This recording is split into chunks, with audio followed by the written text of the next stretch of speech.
Today we are talking about empathy and what is it exactly? So, how would you define empathy? Just think for a second. Like, where do you think that definition comes from? Like, what does it mean exactly? So, I'm just going to give you like 30 seconds to come up with your own definition of empathy or think to yourself, what does it mean? What does it look like?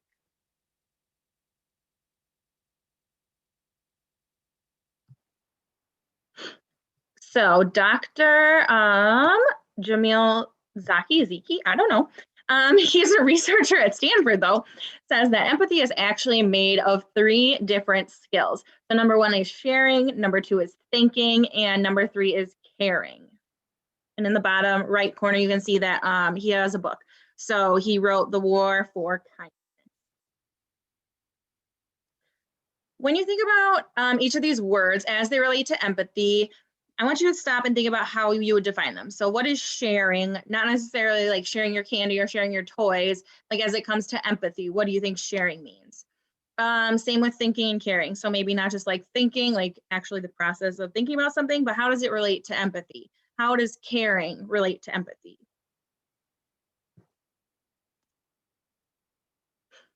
So, we're going to share kind of what he came up with. Experience sharing is one element of empathy.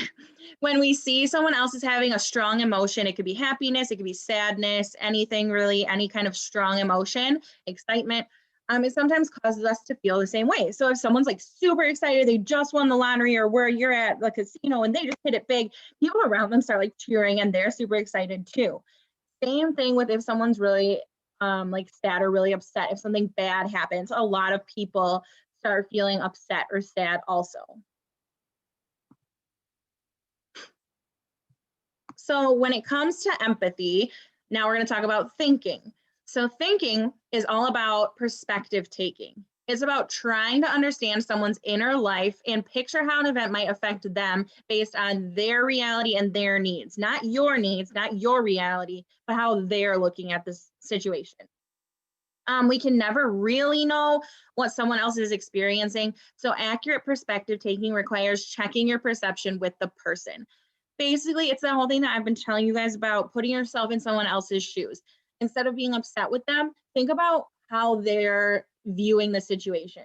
So if let's see, if I saw a puppy get hit by a car, I would be so upset. I have dogs, I love animals.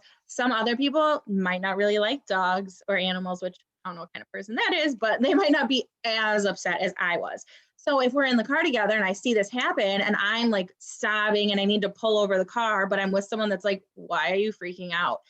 That is not a good way to be empathetic. Instead, they should think about the fact that I love animals. I'm an animal person. And to me, that would be like really upsetting. So they should be like, oh my gosh, she just saw like one of her favorite creatures in the world, like get hurt. I should probably be nicer to her and put myself in her situation and feel what she's feeling. And go the opposite way for like happy things. So, I mean, I don't really like winning like prizes because then I get put in the spotlight and I don't really like a lot of attention on me, especially during like family parties and things like that. So if I get called out at like a big family party, like I'm not gonna like that. That's not gonna make me happy. But I know like my mom wouldn't mind that. She would think it's a blast. She would love it. So instead of me saying like, why is she like so happy about this? Like being called out, that's like my worst nightmare. Think about how they would feel if that happened to them. And then the third thing is caring. So what is caring? Caring is an empathetic concern an empathetic concern is how emotional understanding, so that sharing aspect, and perspective taking, thinking about that, can turn into a kind action, which is caring, showing you care about someone. Once we have felt that someone is struggling and tried on their perspective, and we put those two together, the sharing and the thinking, we put it together, then we can finally choose to act to help maybe alleviate the pain, because usually empathy is with something kind of like more sad or upsetting. We're going to do this activity, just not on paper. So I'm going to pick this one. So we're going to think about it from the perspective of sharing, caring, and I already forgot the last one. Oh, sharing, thinking, and caring. There you go. So if you see some trash on the beach, The first part is sharing. So feeling something, it's that emotion. Like maybe recycling and the beach isn't like super important to you. You're kind of like, oh, whatever. But like I said, I really like animals. So seeing these cups on the beach would just really make me upset because the animals are probably eating it. They're using it as a home that they shouldn't be, and it's probably harming them. So to me, my emotional response to trash on the beach is I'm kind of upset. Um, then you can put yourself in the perspective. So if this was me picking up trash and you are kind of the one sitting there like, I don't care, I don't live on the beach, doesn't matter to me. You could instead think and say, well, I know other people like Miss K really care about the beach and care about animals. So I should probably pick this up because I know it would help her. And then the final one about the act or the doing thing is you could walk with them. So if you saw someone picking up trash on the beach, you could say, hey, I'm going to help you out. I got some extra time. Instead of just laying here reading my book, I can still get a suntan while I pick up my garbage or other people's garbage. And then we're going to do just one more because I like this picture. So here's a sad little puppy. So the first one is an emotional response. So I know you can't really talk to animals, but if my puppy looked like that, I would be like, oh, Beepy, like what's wrong? I would try and relate to them. I know they can't, like I said, you can't talk to the dogs like in English. So that'd be my first emotional response. And then putting it in their perspective, maybe they're cold, like they're all bundled up in that blanket. So maybe I would warm them up or like pet them or like snuggle them so that they're warm. And then just taking action is kind of putting all of that together. Like I said, I would snuggle them, I'd take care of them, and just like try and help them out. You know, be a good friend, be a good pet owner. So it's just kind of putting all three of those. I know they already kind of connect because if you identify the emotion, you kind of already want to do something. And putting yourself in that perspective, like hopefully you know someone's upset and you don't want them to be upset, so you kind of already want to help them. All right. And then those are the questions, but I have a short video that kind of explains empathy in more detail.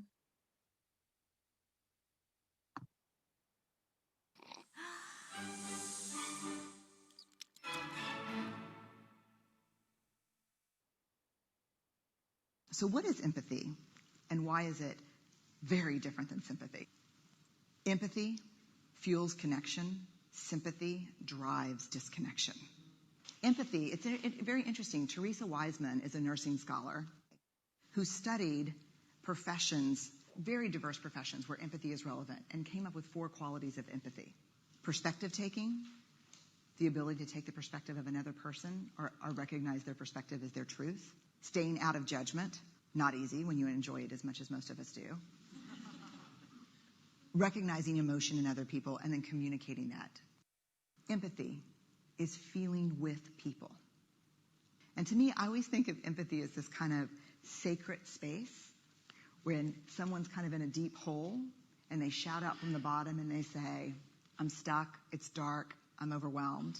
And then we look and we say, hey, climb down. I know what it's like down here, and you're not alone. Sympathy is, ooh, it's bad, no, you want a sandwich? Empathy is a choice, and it's a vulnerable choice, because in order to connect with you, I have to connect with something in myself that knows that feeling. Rarely, if ever, does an empathic response begin with at least. Yeah. And we do it all the time. Because you know what? Someone just shared something with us that's incredibly painful, and we're trying to silver lining it. I don't think that's a verb, but I'm using it as one. We're trying to put the silver lining around it. So, I had a miscarriage. Oh, at least you know you can get pregnant. I think my marriage is falling apart. At least you have a marriage. John's getting kicked out of school. At least Sarah is an A student. But one of the things we do sometimes in the face of very difficult conversations is we try to make things better. If I share something with you that's very difficult, I'd rather you say, I don't even know what to say right now, I'm just so glad you told me. Because the truth is, rarely can a response make something better. What makes something better is connection. So even there, you can see that they talk about acting and taking the perspective of the other person. So even right there, they talk about the things that we just learned. Okay, so then these were the questions. This was your last character dare, so we are going to move on to the next one. Your character dare this week is, I'm just trying to make this bigger for you. There you go, is perspective taking. So you're going to try it on. You're going to practice perspective taking by reading, watching, or learning about something for at least 10 minutes that is different than anything you would normally enjoy or agree with. So maybe your mom and dad are like watching a video or like a TV show that you usually don't like. Just spend 10 minutes with them and try and see it from their perspective. So the description here is maybe it's watching a YouTube video about something you're not usually interested in, but you know other students or other people maybe in your advisory, maybe in this class, they are interested in it. Maybe it's listening to a podcast about a topic you don't normally think about. Whatever you choose, just try and look at it and think about how another person might view it. Maybe why do they like it? Try and find the good in it. Try and experience it how someone else would. You don't have to agree with it or even enjoy it yourself to practice the perspective taking, and it's only for 10 minutes. And so we've talked about humility before. That's building on our characteristic of humility. So your quote for the week is, never believe you are above or below anyone. Keep a humble spirit. So that just means, we talked about being humble or having humility. It just means that you aren't like cocky or overconfident, and you're kind of like I said, you're humble about it. So we've talked about that word before. And to me, this just means that we're not better or worse or not as good as anyone else. We just have differences. Some of us are better at certain things. That doesn't make them a better person. I'm not really good at, what am I not good at? Math. I'm terrible at math. That doesn't make me like a bad person just because I'm not good at math. I'm not a math teacher, but I can appreciate people who do like math. Obviously I'm good at science because I'm a science teacher. So maybe someone else that isn't as good at science, like if they're a math teacher, an English teacher, I'm not better than them just because I teach science. So just always be humble, and you're never better or worse off than anyone.